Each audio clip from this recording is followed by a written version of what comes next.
आज 11 अक्टूबर है, अंतर्राष्ट्रीय बालिका दिवस। प्रत्येक वर्ष 11 अक्टूबर को मनाया जाता है। हर कोई भी दिवस होता है, उसकी अपनी एक थीम, एक विषय होता है। मैं जो लड़की हूं, मैं जो बदलाव लाती हूं, संकट के अग्रिम मोर्चे पर लड़कियां, ये विषय है। The girl I am, the change I lead, girls on the front lines of crisis. ये विषय है। इसमें मुख्य लैंगिक मुद्दे, असमानता, घर में भी भेदभाव होता है, बच्चों को पढ़ाई लिखाई में भेदभाव होता है। हमने देखा है कई लड़कियों को अच्छी पढ़ाई लिखाई कराई जाती है, लेकिन कई लोग हमने देखा, जो अच्छे घरों की बात बता रहा हूं, कि लड़कों को शिक्षा अच्छी दी गई, लड़कियों को नहीं दी गई। हमारे उनमें कुछ शिष्याएं भी हैं, मैं नाम नहीं लेना चाहता हूं। लड़की को लड़के से ज्यादा पढ़ाना चाहिए, मेरा ये चिंतन है और मेरा अपना विचार है, ऐसा होना चाहिए। फिर रूढ़ है, कई समस्याएं, रूढ़ियां हैं, समान अवसर को मिल नहीं पाता। तो उनकी उत्थान की दिशा में आज उनकी चर्चा होती है। उनसे असमानताएं जो हैं, उन्हें किसी प्रकार की समस्या उत्पन्न न हो। बाहर जाती हैं तब भी उनके सामने समस्याएं आती हैं, संस्थाएं में जाती हैं, कहीं पर भी, चाहे सरकारी गैर सरकारी संस्थाएं बहुत अच्छा काम कर रहे हैं, लेकिन रास्ते में आते जाते समय समस्याएं आती हैं। तो लैंगिक भेदभाव ऐसे समाप्त नहीं हो सकता। लैंगिक भेदभाव तो और बढ़ता चला जा रहा है, हमें तो ऐसा लग रहा है। जो बहुत बड़ा अच्छा वर्ग है, जो चिंतनशील हैं और जो भी धर्मात्मा, जो धर्म मार्ग पर चलने वाले व्यक्ति हैं, उन लोग तो उनका चिंतन अलग होता है, लेकिन सभी का चिंतन लड़की के प्रति ऐसा नहीं हो सकता है, और सबको उसकी दृष्टि बदल जाती है। मैं ये कहना चाहता हूं आज अंतर्राष्ट्रीय बालिका दिवस पर, कि मैंने क्या किया, मैंने बालिकाओं के लिए, लड़कियों के लिए क्या किया। हमारे यहाँ बीपी भारत सरकार चला रही है, बेटी बचाओ बेटी पढ़ाओ, बहुत अच्छा अभियान भारत सरकार द्वारा चलाया जा रहा है। मैं उसकी प्रशंसा करता हूं। और मैं क्या, पूरे सर्वत्र उसकी प्रशंसा हो रही है, ये होना चाहिए। लेकिन मैं स्वयं अगर अपने से पूछता हूं, आज मैं ऊपर व्यायाम, योगासन सब करने के बाद में, तो थोड़ी देर के लिए मैं, डॉक्टर शरद जी और यादव जी, 3 लोग वहां पर थे, हमने कहा थोड़ी देर मैं लेटूंगा। लेटने के बाद में ऊपर आकाश में, अंतरिक्ष में उधर देखूंगा, और जो पेड़ हैं, वृक्ष, उनको झूमते हुए देखना चाहूंगा। तो चिंतन आया, मैं चिंतन कर रहा, मैंने क्या दिया। हाँ, तो फिर अंदर से उत्तर आया कि 3 वर्ष से मैं पहले 2022 में मैंने वीरांगना आसन आविष्कृत किया था। वो मैंने दिया कि किसी भी दृष्टिकोण से विचार करें, बात बालकों की हो, बालिकाओं की हो, पुरुषों या महिलाओं की हो, उसमें स्वस्थ शरीर की बात आती है। तो वीरांगना आसन ये पहले मैंने कर दिया, इस पर चर्चा भी हुई, गूगल पर भी यदि आप देखेंगे तो वीरांगना आसन आ जाएगा। महिलाओं के नाम से कोई आसन नहीं था, एक आसन मिलता था, बटरफ्लाई जो करते हैं, अंग्रेजी में बोलते हैं बटरफ्लाई। तो मैंने कहा ये बटरफ्लाई है, तितली है, तो तितली आसन ये महिला वाला नहीं है, ये ही बटरफ्लाई है, शी बटरफ्लाई नहीं है, ये तितला है, तितली नहीं है।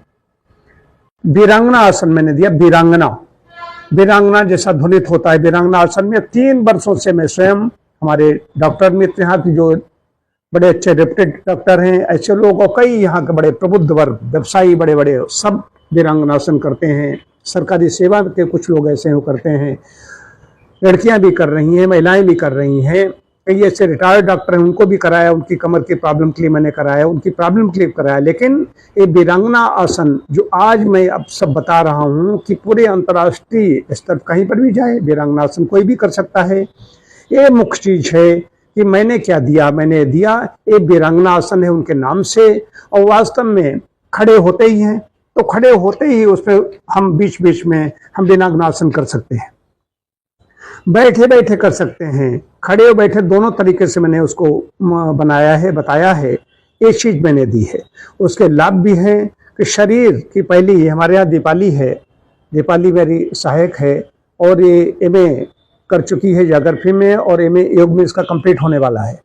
योग की बड़ी ये मास्टर है, मास्टर तो डिग्री होने जा रही है, लेकिन मास्टर खाली यही नहीं, फिजिकल जो अपना इसका योगा है, बड़े नेशनल लेवल पर इसने खेला है। कहाँ गई थी? उड़ीसा में, भुवनेश्वर में कार्यक्रम हुआ था पिछले वर्ष, वहां पर नेशनल लेवल पर खेल करके आई, प्रदेश में चैंपियन रही है। जो संस्थाएं भेजी जाती हैं, यूनिवर्सिटी की तरफ से भेजा जाता है, इसने किया है। तो बात ये कहना चाहता हूँ, ये भी उसमें जब मैं कर रहा था, बता रहा था, ये भी उसमें शामिल थी।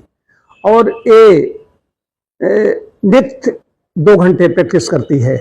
मैं ये कहना चाहता हूँ कि कुछ भी कर रही हों लड़कियां, कोई काम कर रही हों, वर्किंग